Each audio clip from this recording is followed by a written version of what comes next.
Today we are going to talk on a topic of aerodynamics, and particularly in aerodynamics, as you must be knowing, the main chapter core is how the material move, how it's getting distributed, and how we are looking at the physics of the burden column and geometry of the charging system, and how these factors dictate the economics of our entire operation.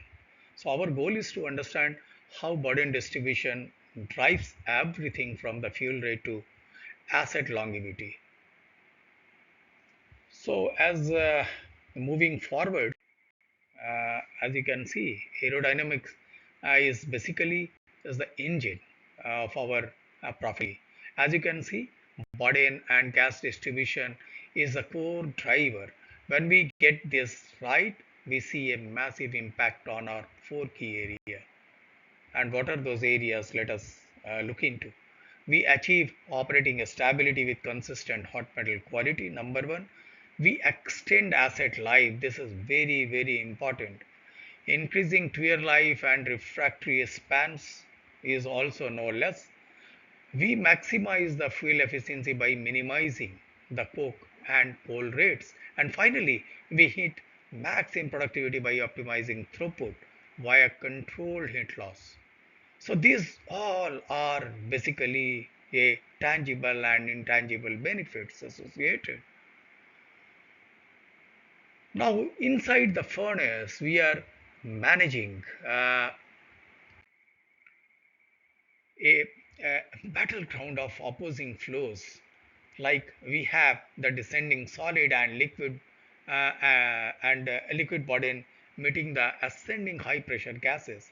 This slide shows our thermal blueprint from 350 degree Fahrenheit upper shaft to 2800 degree Fahrenheit raceway. So you must manage the gas flow to facilitate indirect reduction in the upper zone and direct reduction in the lower zone while ensuring efficient coke gasification in the hearth. Coming to the permeability part, which itself is very significant, this word, that is the difference between a high performing furnace and a failure common down is basically, if you differentiate, then permeability is the that borderline. So in a healthy permeability state, we have a stable thermal load and controlled liquid descent. However, in an aerodynamic failure, the gas cannot pass through the burden column effectively.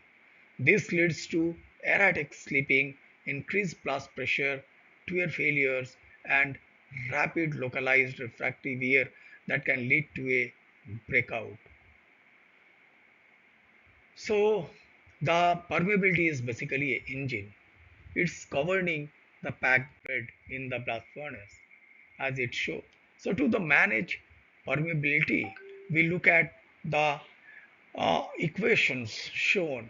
So while it looks complex for us, it boils down to a three critical levers.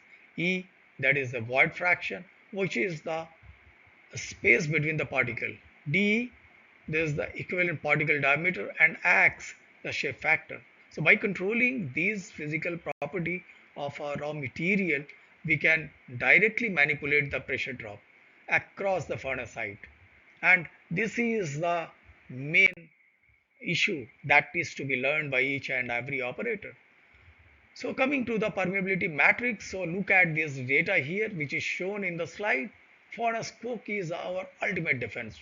So with a permeability factor of 0.0215, it provides exponentially higher gas passage than the metallic burden. Sinter is at 0.022 and Farad is 0.019. So this is why the protecting our coke sizing is non-negotiable. Without a permeable coke window, the aerodynamic structure of the furnace collapses. So now coming to our next slide, which is the dominating on a mechanical control, that is basically a geometry model. So how do we control the flow?